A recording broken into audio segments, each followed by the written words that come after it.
आए उमर, ये पूछोगे नहीं कि मैं खामोश क्यों था?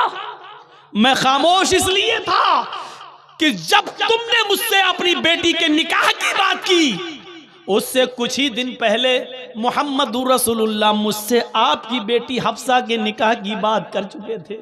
हजरत अबू बकर ने उमर फारूक का हाथ पकड़ा, सलाम किया और कहा, आए उमर, लगता है तुम अब भी मुझसे नाराज हो।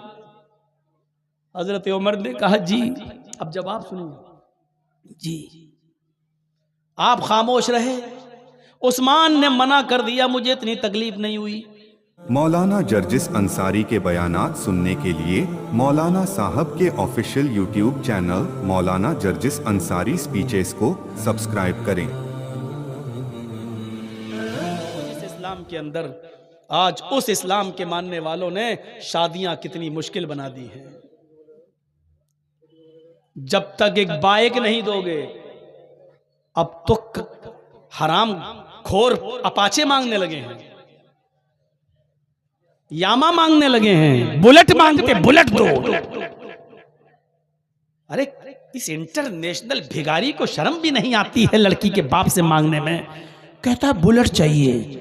वो बेचारा लड़की भी दे। कसम खुदा की, इतना बड़ा भिखारी हमें नजर नहीं आता कोई। वो भिखारी अच्छा लगता है जो लंगड़ा लूला है, 10 रुपए मांगता, अल्लाह के नाम पे दे दो, अच्छा लगता देने में। ये तो अपने बेटे के नाम पे मांगता। मेरा बेटा 5 लाख की दुकान पे बैठता है, एक बुलेट नहीं दे सकता तू?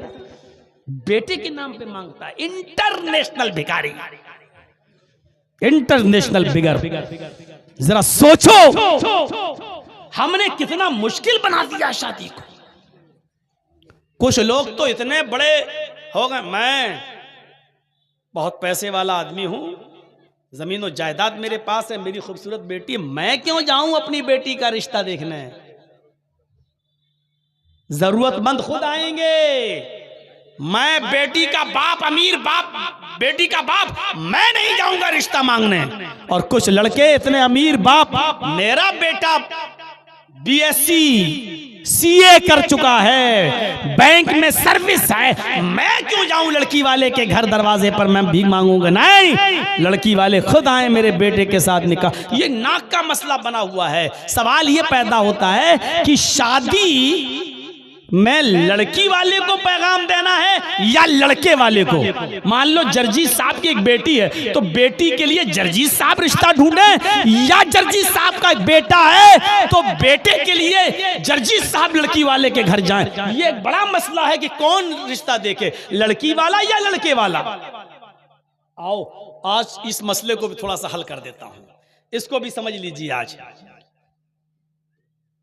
हजरत उमर फारूक रजी अल्लाह ताला अन्हु ने अपनी बेटी हजरत हफ्सा का निकाह हजरत खुनैस इब्ने हुज़ाफा सहमी से किया था।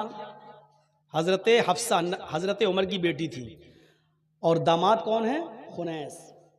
जंगे बद्र के अंदर बहुत से तीर लग जाने की वजह से वो जख्मी हो गए। उनको जख्मी की हालत में घर लाया गया और 1-2 महीने के बाद उन जख्मों की वो ताप न ला सके और उमर फारूक रज़ियल्लाहु ताला अन्हु के दामाद हजरत खुनैस इब्ने हुज़ाफा सहमी इंतकाल कर जाते हैं। हजरत हफ्सा बेवा हो जाती हैं। खुनैस के इंतकाल के बाद उमर फारूक की बेटी बेवा हो जाती हैं। इद्दत पूरी होगी। हजरत उमर फारूक को अपनी बेटी की फिक्र हुई कि हमें अपनी बेटी का निकाह कर देना चाहिए, बेवा का। हजरत खुनैस जिस वक्त इंतकाल करते हैं उस वक्त हजरत हफ्सा की उम्र सिर्फ 21 साल थी, 21 ईयर। याद रखिएगा, कितने साल? 21 साल। किसकी? उमर की बेटी की। हजरत उमर फारूक अपनी बेटी के रिश्ते के लिए कहाँ जा रहे हैं? बुखारी शरीफ की हदीस है, आज आपको बहुत सी चीजें मिलेंगी। हजरत उमर फारूक को अपनी बेटी के रिश्ते की फिक्र हो रही है। हजरत उमर अपनी बेटी के रिश्ते के लिए अबू बकर सिद्दीक हजरत उस्मान के पास जाते हैं। हजरत उस्मान गनी के पास जाते हैं और हजरत उस्मान गनी से कहते हैं, तुम्हें तो मालूम ही है कि जंग बदर में मेरी बेटी खुनैस की बीवी बेवा हो गई है, जंग बदर में वो ज़ख्मी हो गए थे और उनका इंतकाल हो गया।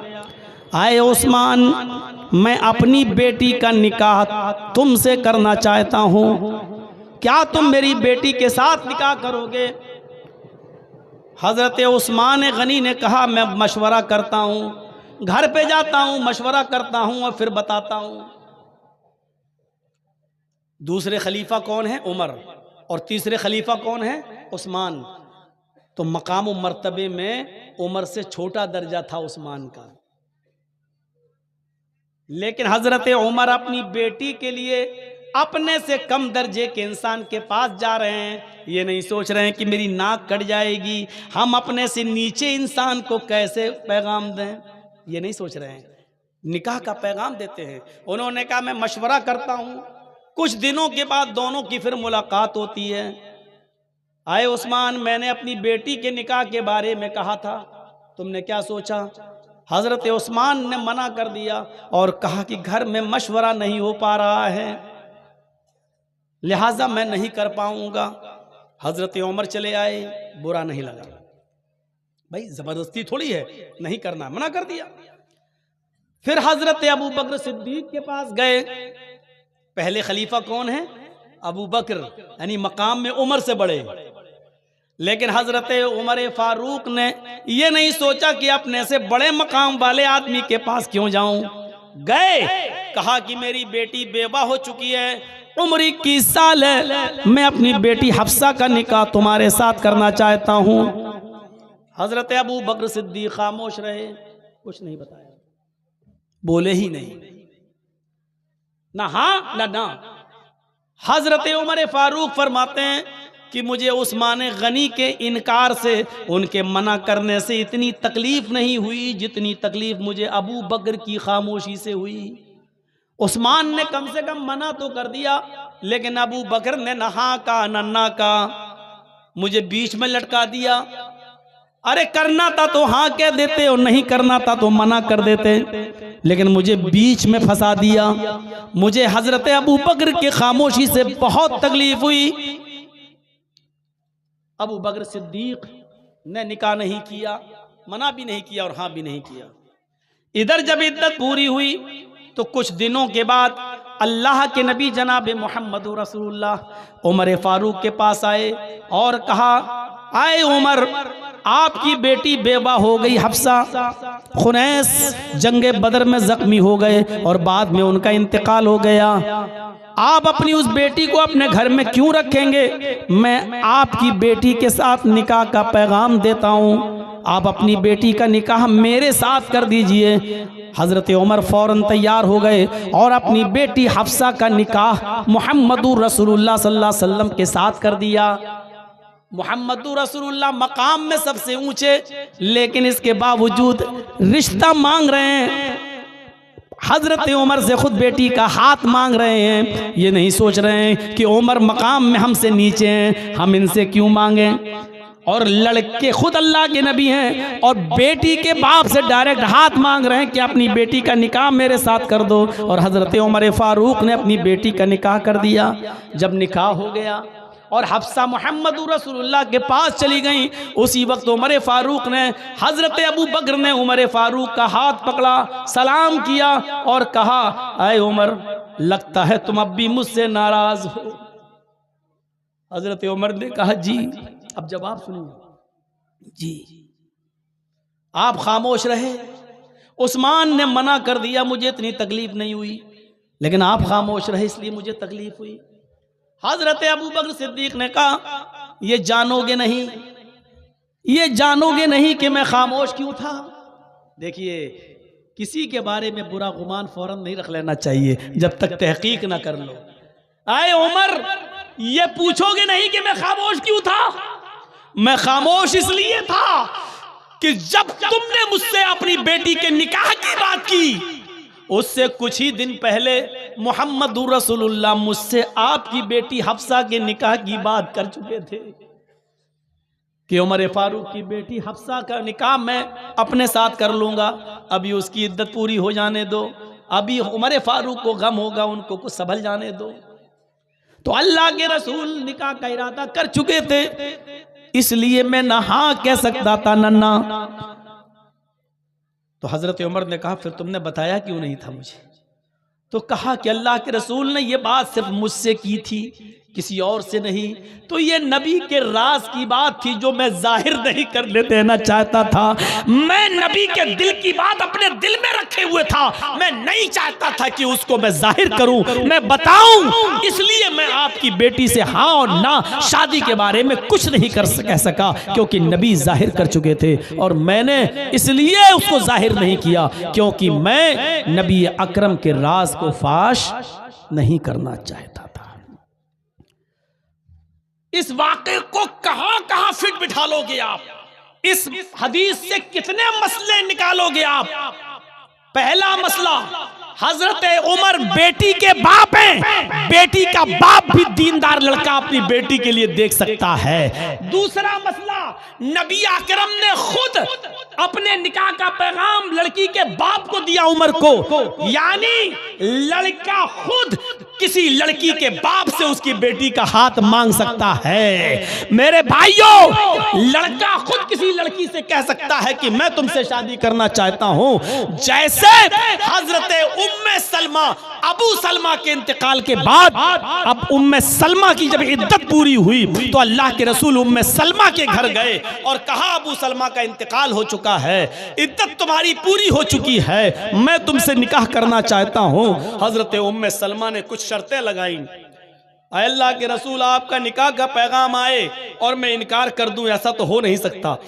बदकिस्मत होगी वो औरत जिसको आप पैगाम दें और वो आपको पैगाम को ठुकरा दे। लेकिन आपकी कई बीवियां हैं, मैं सौकनों को बर्दाश्त नहीं करूंगी, इसलिए कि अगर कोई उल्टा सीधा बोल देंगी तो मुझे बहुत गुस्सा आता है। मैं गैरतमंद हूं। आपने कहा मैं अल्लाह से दुआ करूंगा अल्लाह तुम्हारे और मेरी बीवियों के दरमियान कभी नोक झोंक की नौबत नहीं लाएगा।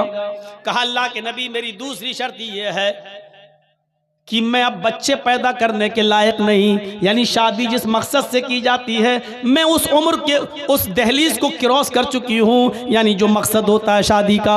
अब शायद आप मुझसे जो उम्मीद लगाए बैठे हैं वो उम्मीद में मैं खरी नहीं उतरूंगी। अल्लाह के नबी ने फरमाया ऐसी कोई बात नहीं है। उम्र की जिस दहलीज पर तुम हो तकरीबन मैं भी उम्र की उसी दहलीज पर पहुँच चुका हूँ, यानी मेरी भी उम्र तकरीबन उसी तरह है। कोई बात नहीं, ये कोई बड़ा मसला नहीं है। फरमाया आय अल्लाह के नबी, मेरी तीसरी बात मजबूरी ये है कि अबू सलमा के इंतकाल के बाद उनके बच्चे जो मेरे बच्चे हैं जो मैंने पैदा किए हैं, मैं इन बच्चों को छोड़ नहीं सकती, इनकी परवरिश की जिम्मेदारी मेरे ऊपर है।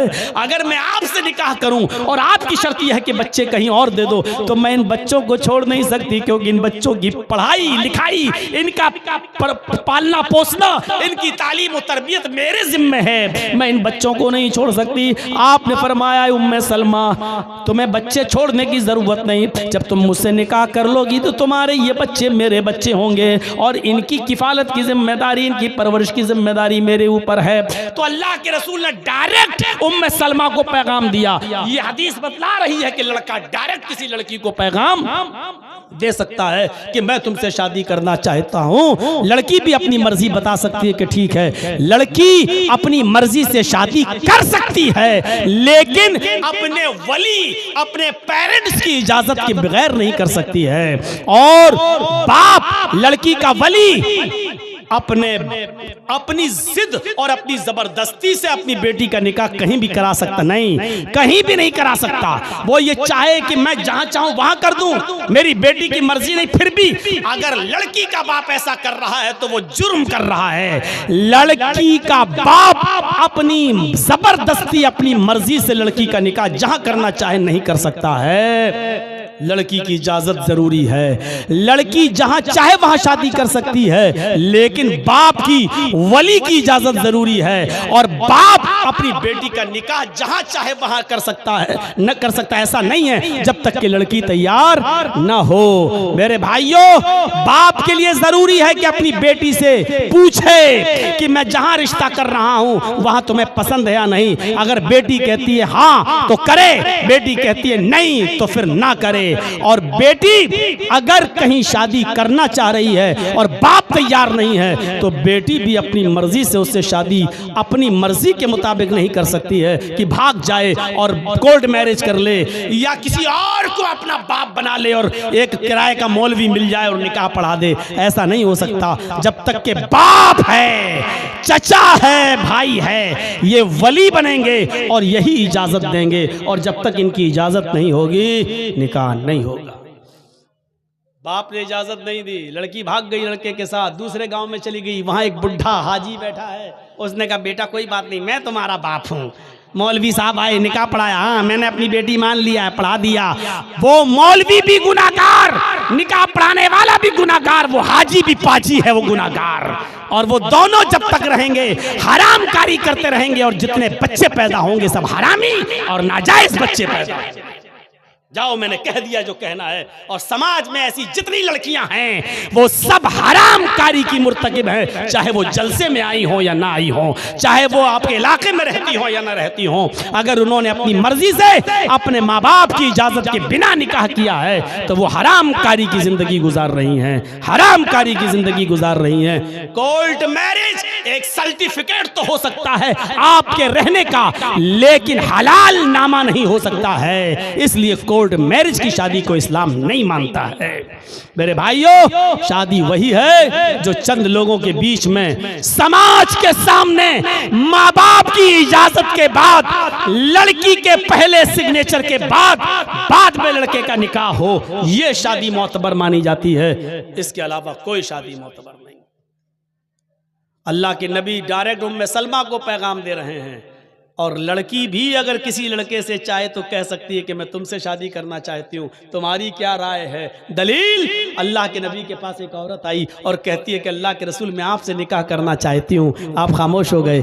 कहा मैं आपसे निकाह करना चाहती हूँ, फिर खामोश हो गए। फिर कहा अल्लाह के रसूल को जवाब दीजिए, मैं आपसे शादी के लिए आई हूँ। आपने कहा मैं नहीं कर सकता। एक सहाबी बैठे थे, बुखारी शरीफ किताबुन निकाह के अल्फाज, उस सहाबी ने कहा अल्लाह के नबी आप नहीं कर सकते तो मेरे साथ कर दीजिए। इसका मतलब यह है कि लड़की भी डायरेक्ट किसी से कह सकती है कि मैं आपसे निकाह करना चाहती हूँ, सब जायज है। लड़की वाला लड़की के लिए लड़का देख सकता है, लड़के वाला अपने लड़के के लिए लड़की देख सकता है, लड़का भी डायरेक्ट लड़की के बाप से बेटी का हाथ मांग सकता है, और लड़का डायरेक्ट लड़की से भी शादी की बात कर सकता है। लेकिन 24 घंटे मोबाइल पर लगा नहीं रह सकता। रात के 12 बजे के बाद शुरू होता है व्हाट्सएप चैटिंग। बाप सो रहा है, अम्मा खर्राटे ले रही है, बेटी की उंगलियां कीबोर्ड पे टाइपिंग पे चप चप चप चप चप रही हैं। आई लव यू, उधर से आता है I love you too much, पता नहीं क्या क्या, टू मच, 4 मच, 5 मच, और मच मच करते हुए दिमाग में मच मच भर दिया। सुबह होता है पता चलता है सो रहे हैं घोड़ा बेच के, और शैतान उनके मुंह पे पेशाब करके चला गया। मेरे भाइयों, ये सब नहीं हो सकता है। इतनी आसानी इस्लाम के अंदर, लेकिन हमने कितनी खुराफातें अपने दिमाग में पाल रखी हैं, मुश्किल बना दिया है। जो नबी इस्लाम को आसान करने के लिए आए थे, आज हमने उस इस्लाम को मुश्किल बना दिया है। फरमाया निकाह को इतना आसान कर दो, इतना आसान कर दो कि जिनाकारी मुश्किल हो जाए। हमने जिनाकारी इतनी आसान कर दी, 500 और 1000 रुपए में आज लड़कियों के जिस्म मिल जाते हैं। लेकिन निकाह करना इतना मुश्किल बना दिया है, इतना मुश्किल बना दिया कि निकाह के बारे में आदमी सोच रहा है आए बंगाल के लोगों, निकाह को आसान करो और जिनाकारी मुश्किल बना दो, जिनाकारी मुश्किल बना दो। इतना आसान कर दो निकाह को, इतना आसान कर दो कि दुनिया शश करे, दुनिया हैरान रह जाए। इस्लाम के अंदर निकाह की ये शक्ल भी हो सकती है। ये रहमत जनाब मोहम्मद रसूलुल्लाह सल्लल्लाहु अलैहि वसल्लम की। एक नबी नमाज पढ़ा रहे, नबी नमाज पढ़ा रहे, मगरिब की नमाज है, आप कुरान की तिलावत कर रहे हैं, थोड़ी सी सूरत लंबी हो जाती है, औरतें पीछे नमाज पढ़ रही हैं, एक बच्चे की रोने की आवाज आती है। नबी अकरम के कानों में उस औरत के बच्चे की रोने की आवाज आई, आपने वहीं से नमाज में रुकू कर लिया। अल्लाहु अकबर, समी अल्लाहु लिमन हमिदा, मुख्तसर सी नमाज पढ़ाई और सलाम फेर दिया। सलाम फेरने के बाद आपने फरमाया, लोगों जब कोई तुम में से किसी मस्जिद में इमामत करे, लोगों को नमाज पढ़ाए, तो उस इमाम को चाहिए कि मुख्तसर नमाज पढ़ाया करे, छोटी नमाज पढ़ाया करे, इसलिए कि तुम्हारे पीछे नमाज पढ़ने वालों में बहुत से बूढ़े भी होते हैं, कमजोर भी होते हैं, मुसाफिर भी होते हैं जिनको जल्दी सफर करना होता है, औरतें भी होती हैं, बच्चे भी होते हैं। इसलिए जब तुम अकेले नमाज पढ़ो तो जितनी लंबी पढ़ना चाहो पढ़ो, लेकिन जब नमाज पढ़ाओ तो इमाम को चाहिए कि मुख्तसर नमाज पढ़ाए। आपने रहम देखिए कैसा किया है, एक बच्चे के रोने की वजह से खुद नमाज को छोटा कर दिया, और फिर कयामत तक पैदा होने वाले हम जैसे मुल्ला मौलवियों को ऑर्डर दे दिया कि जब नमाज पढ़ाने के लिए खड़े हो तो छोटी नमाज पढ़ाओ, क्योंकि तुम्हारे लिए पीछे कमजोर भी होते हैं, मुसाफिर भी होते हैं, और बेचारे जरूरतमंद भी होते हैं जिनको जल्दी से जाना होता है। असल में एक बार एक सहाबी सब्जी खरीदने गए मार्केट में, और जब वो आ रहे थे लौट कर तो अजान की आवाज़ सुनी, मस्जिद में घुस गए, वुजू बनाया, नमाज पढ़ने लगे। और जब नमाज पढ़ी तो वो जो नमाज पढ़ा रहे थे उस मस्जिद के इमाम, उन्होंने सूरह बकरा शुरू कर दी 2.5 पारे की, अलिफ लाम मीम ज़ालिकल किताबु ला रैब फीह। अब नमाज लंबी, ये पीछे जो सहाबी थे ये सोचने लगे अल्लाह कहीं 2.5 पारा पूरा ना पढ़ के ख़त्म करे ये, तो उन्होंने नमाज ही छोड़ दी। अब उठे और अपनी सब्जी लेके घर आ गए और घर पे नमाज पढ़ी। चर्चा हो गया, नमाज छोड़ के भाग गया, नमाज छोड़ के भाग गया। दूसरे दिन शिकायत अल्लाह के नबी के पास आ गई, ज़ादुल माद पढ़ी अल्लामा इब्न क़य्यिम की। अल्लाह के नबी ने बुलाया, नमाज तोड़ के भाग गए, बुलाओ। जब बुलाया उनको, कहा कल तुम मगरिब की नमाज में थे, कहाँ? बीच में ही छोड़ के भाग गए, कहाँ? साफ दिल के थे, बीच में ही छोड़ के भाग गए, कहाँ? कहा क्यों? नमाज छोड़ के भागना चाहिए? कहा अल्लाह के नबी मेरे बच्चे भूखे थे, मेरी बीवी ने सब्जी मंगाई थी, घर में पकना था, मैं मस्जिद में गया, ये सूरह बकरा पढ़ रहे हैं, मैंने सोचा 2.5 पारे की इतनी लंबी सूरत पता नहीं कब खत्म होगी, मैं छोड़ के भाग गया और मैंने नमाज घर पे पढ़ी। अब आपने उसको नहीं डांटा जिसने नमाज छोड़ी, आपने उसको डांटा जो सूरह बकरा पढ़ रहा था। कहा तुम लोगों को फितने में डालते हो, तुम लोगों को मुसीबतों में खड़ा कर रहे हो, तुम्हें मगरिब की नमाज में सूरह बकरा पढ़ने की क्या जरूरत थी? तुम में से जब कोई किसी की इमामत करे तो मुख्तसर और छोटी नमाज पढ़ाए। कभी कभी गांव में नमाज पढ़ने का मौका मिलता है, मैंने भी देखा, वो मौजमपुर इलाके में पहुंचा तो एक बाद में पहुंचा तो इसलिए एक हाजी साहब खड़े हो गए नमाज पढ़ाने के लिए। अब हाजी साहब को बेचारे मगरिब की नमाज में सूरह यासीन पढ़ रहे हैं, इसलिए कि कभी कभी मौलाना पढ़ाते थे, आज पहली बार हाजी साहब को नमाज पढ़ाने का मौका मिल गया, तो हाजी साहब अब पूरे मोहल्ले को जता रहे हैं देखो हमें कितना कुरान याद है, वो सूरह यासीन पढ़ना शुरू कर दिया। नमाज जब खत्म हुई तो फिर मैंने मुसल्ले पे खड़े होकर जो दर्स दिया, तो उस दिन की तारीख से हाजी साहब की फिर हिम्मत नहीं पड़ी मुसल्ले पे खड़ा होने की, दोबारा आए ही नहीं। मैंने आज सबसे बड़ी कमी यह है कि हम जिसको चाहते हैं उसको मुसल्ले पे खड़ा कर देते हैं, और बेचारों को नमाज पढ़ाना नहीं आती। कहाँ छोटी सूरत पढ़नी चाहिए, कहाँ बड़ी सूरत पढ़नी चाहिए, कब क्या पढ़ना चाहिए, जोहर में कौन सी सूरतें, मगरिब में कौन सी, असर कुछ पता ही नहीं, बस वो पढ़ा रहे हैं, हम पढ़ रहे हैं। अरे कोई इमाम रखो, अगर उसके लिए उजरत भी देना हो तो दो, मोटी भारी रकम भी देना हो तो दो, किसी अच्छे आलिम को रखिए। आप कुरान और हदीस की कीमत नहीं दे रहे हैं, आप उसकी उजरत दे रहे हैं। दीन का काम करना जायज फ्री में करो, लेकिन दीन का काम किसी से करवा रहे हो वो फ्री में जायज नहीं है। हमें दीन का काम करना हम अपने इलाके में करेंगे, फ्री में करना जायज है, लेकिन आप अगर मुझे हमारे यहाँ से बुला रहे हो तो आप दीन का काम करवा रहे हो, इसलिए आपको जिसके दीन की काम करवा रहे हो वो जो भी डिमांड करे आपको उसकी डिमांड को पूरा करना पड़ेगा। शरीयत आपको इसकी इजाजत देती है। मेरे प्यारे साथियों, आप किसी अच्छे आलिम को रखिए, वरना जाहिलों की नमाज कैसी होती है आपको मालूम है ना, सुना है ना वो हमारा एक वाकया। एक मर्तबा दरिया के किनारे, नदी के किनारे कुछ लोग मछली पकड़ रहे थे, सब जाहिल थे। अब नमाज का टाइम हो गया जोहर की, तो कहा चलो नमाज पढ़ लो। दरिया नदी के पानी से वजू बनाया, एक इमाम बन गया, 3 मुक्तदी बन गए। इमाम किबला कहाँ है? समझ में नहीं आ रहा है। ये नहीं सूरज जहां डूब रहा है उसको देख लें कि यहाँ किबला, नहीं कहा अच्छा ये नदी है इसी को किबला मान लो, उसी की तरफ मुंह करके नमाज पढ़ने लगे। इमाम साहब भी जाहिल, मुक्तदी भी जाहिल। इमाम साहब ने नदी की तरफ मुंह किया, अल्लाह अकबर। अब जोहर में जोर से तो पढ़ा नहीं जाता है, लेकिन वो जोर से पढ़ने लगे। इमाम साहब में जाहिल है। अल्हम्दुलिल्लाहि रब्बिल आलमीन अर्रहमानिर रहीम मालिकि यौमिद्दीन इय्याका नअबुदु व इय्याका नस्तईन, यहां तक गाड़ी से ही चली। अब जैसे ही पहुंचे इहदिना सिरातल मुस्तकीम पर, पढ़ ही रहे थे कि नदी से एक मछली उछली, और फिर अंदर घुस गई, जंप लगाया, अंदर कूद गई। इमाम साहब की नजर मछली पे पड़ गई। ऐसे देखा, इहदिना सिरातल दर दरिया खड़बड़ चीज, वहीं से बहक गए। अरे दरिया में कौन सी चीज खड़बड़ा रही है? पीछे जो 3 मुक्तदी थे उनमें से एक जो दाएं तरफ खड़ा था कहता है, इमाम साहब चुप चुप चुप, नमाज में बोला नहीं जाता। और देखो खुद बोल रहा है, अरे इमाम साहब नमाज में बोला नहीं जाता। अब दूसरा जो बीच में खड़ा था उसको कोहनी मार के कहता है, चुप तू क्यों बोल रहा है, चुप तू क्यों बोल रहा है।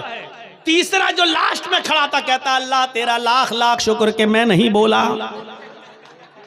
और चारों बोल दिए, चारों। ये होता है जाहिल को इमाम बनाने का नतीजा। अपनी भी इमाम नमाज खराब कर रहा है, तीनों मुक्तदियों की भी नमाज खराब कर दी, और वो समझ रहे हैं कि बहुत बड़ी बात हो गई है। तो अब जाहिलों को जब इमाम बनाओगे तो यही सूरत हाल होगी। मेरे भाइयों, पढ़ा लिखा इमाम लाइए जो मसले मसाइल जानता हो, आपको सही तरीके से नमाज भी पढ़ा सके और आपके समाज में उठने वाले मसाइल का जवाब भी दे सके। मदनी आलिम, सलफी आलिम, अच्छा पढ़ा लिखा आलिम आप लाइए, और उसके लिए समाज के लोगों को चाहिए कि उसके भी बीवी बच्चे हैं, उसके लिए अच्छी तनख्वाह का इंतजाम करें। जब वो आपकी रहनुमाई कर रहा है तो आप भी उसका ख्याल रखें और अच्छी तनख्वाह दें, ताकि उसको इधर उधर कुछ करना ना पड़े और सीधा वो मुताला करे, पढ़े, कुरान और हदीस पढ़े और फिर आपको उसका जवाब दे। तो मेरे भाइयों, अल्लाह के रसूल सरापा रहमत बनकर आए थे। इस रहमत का फायदा हमें और आपको उठाना चाहिए। अल्लाह के नबी की ये रहमत थी। देखा कैसी रहमत। आपने इमाम तक को मना कर दिया कि नहीं, तुम लंबी नमाज नहीं पढ़ा सकते हो, तुम बड़ी नमाज नहीं पढ़ाओगे, छोटी नमाज पढ़ाओ, मुख्तसर नमाज पढ़ाओ। मेरे भाइयों, ये नबी की रहमत ही तो है, और क्या है। फरमाया अगर तुम मरीज हो या बीमार हो या सफर में हो तो रोजा छोड़ दो, बाद में पूरा कर लेना। फर्ज जैसी चीज आप कह रहे हैं कि बीमारी की हालत में छोड़ दो, ये नबी की रहमत नहीं तो और क्या है। हामिला औरत है, अगर रोजा रखने से उसके हमल को दिक्कत हो रही है तो फरमाया कि रोजा छोड़ दे, जब बच्चा पैदा हो जाए तब बाद में वो उसकी कज़ा कर ले। अगर वो दूध पी रहा है, अगर ये डर है कि दूध पीते बच्चे को अगर हम रोजा रखेंगे तो उसको दूध नहीं मिलेगा, तो जब तक बच्चा दूध पी रहा है माँ रोजा छोड़ सकती है और बाद में वो उन छूटे हुए रोजों की कज़ा करेगी। ये नबी की रहमत नहीं तो और क्या है। मेरे भाइयों, वो इतना मेहरबान है मुसलमान मोमिनों के लिए कि उसकी तकलीफ से उसको तकलीफ होती है, मुसलमानों के दर्द को वो अपना दर्द समझते हैं, हमेशा वो फायदे के लिए रहते हैं कि मुसलमानों को, मोमिनों को फायदा पहुंचे। आपने हमेशा फायदे की चीज बताया है, ये करो तो ये मिलेगा, ये करो तो ये मिलेगा, ये करो तो ये मिलेगा। मेरे भाइयों, नबी की रहमत से फायदा उठाओ और जो आसानियां नबी ने हमें और आपको दी हैं उनसे हम सबको मुस्तफीज होने की अल्लाह ताला से तौफीक मांगनी चाहिए, मदद मांगनी चाहिए।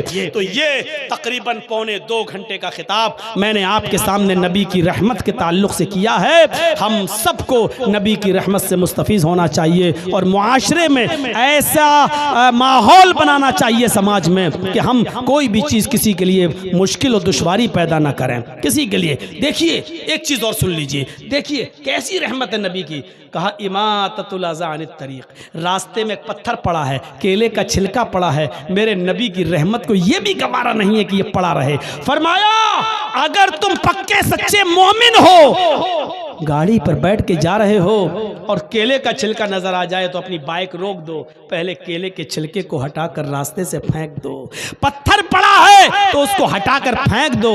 इमाततुल अज़ा अनित तरीक़, रास्ते से तकलीफ दे चीज को हटा देना।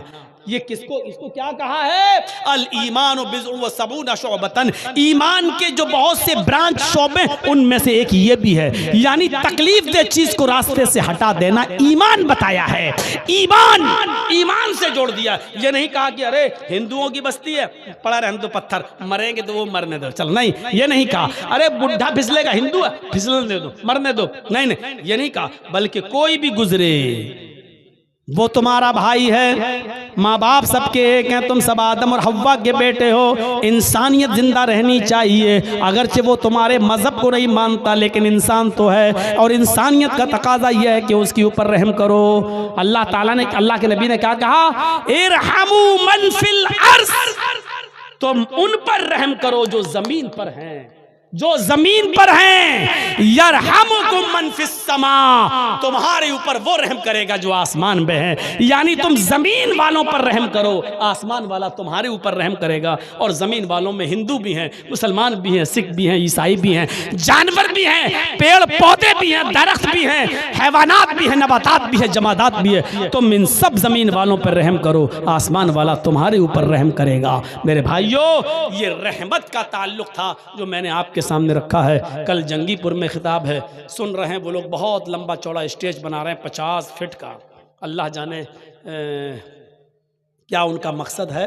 कल मैं दिन में जाऊंगा, थोड़ा सा देख के आऊंगा, पहले कहीं कोई प्लानिंग तो नहीं है उनकी। तो मेरे भाइयों, दुआ कीजिए अल्लाह तबारक व तआला से कि बारे इलाह हमारी ख़ताओं को माफ़ फरमा दे, हमारे गुनाह। यही दुआ है, हाथ उठाना कोई ज़रूरी नहीं है, जहाँ नहीं हाथ उठाए वहाँ हम नहीं उठाएंगे। जो दुआ कर रहा हूँ उस पर सब लोग आमीन बोलिए। अल्लाह ताला से दुआ कीजिए कि अल्लाह जो इस वक्त हम सबको अल्लाह इस्लाम के अंदर पूरा का पूरा दाखिल फरमा दे। अल्लाह जो बीमार हैं उनको शिफाए कामिला और आजिला अता फरमा। अल्लाह इस वक्त हमारे मुल्क के हालात बड़े नागुफ्ता बे हैं, सियासी तौर पर हम बहुत ज़्यादा परेशान हैं।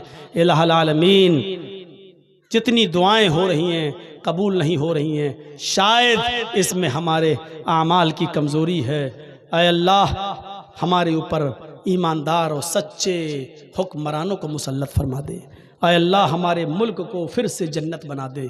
ऐ अल्लाह, हमारे मुल्क में फिर से अमन व अमान पैदा फरमा दे, शांति पैदा फरमा दे। बारे अल्लाह, आज दुनिया के किसी खित्ते में मुसलमान सुकून के साथ नहीं है।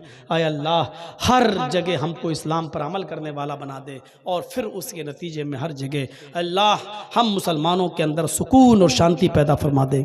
अल्लाह, हमारे भारत में जितने भी धर्म के लोग रहते हैं हम सबको आपस में भाई भाई बनकर रहने की तौफीक अता फरमा।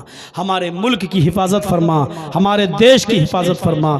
देश हमारा है, इसको कुछ चोर और उचक्के हिंदू मुस्लिम कर करके इसको खून से रंगना चाहते हैं। ऐ अल्लाह, जो हमारे भारत को ऐ अल्लाह रुस्वा कर रहा है और भारत को दागदार करना चाहता है और भारत की इज्जत को मिटाना चाहता है, ऐ अल्लाह तू उसको बर्बाद कर दे। ऐ अल्लाह, तू उसको तहस नहस कर दे। ऐ अल्लाह, जो हमारे देश को टुकड़े टुकड़े करना चाहता है, ऐ अल्लाह तू उसको टुकड़े टुकड़े कर दे। ऐ अल्लाह, जो हमारे भारत में अमन व सुकून ख़त्म करना चाहता है, तू उसकी ज़िंदगी से अमन व सुकून छीन ले और हमारी ज़िंदगी में अमन व सुकून पैदा फरमा दे। इलाहुल आलमीन, हमारी माँ बहनों को पर्दे की तौफीक अता फरमा। अल्लाह, नबी की रहमत से हम सबको फ़ायदा उठाने की तौफीक अता फरमा। ऐ अल्लाह, जब तक तू हमें ज़िंदा रख, इस्लाम पे ज़िंदा रखना, और जब हमारा ख़ात्मा हो तो ईमान पर हमारा ख़ात्मा फरमाना। वमा अलैना इल्लल बलागुल मुबीन व आखिरु दअवाना अनिल हम्दुलिल्लाहि रब्बिल आलमीन। अस्सलामु अलैकुम व रहमतुल्लाहि व बरकातुहू।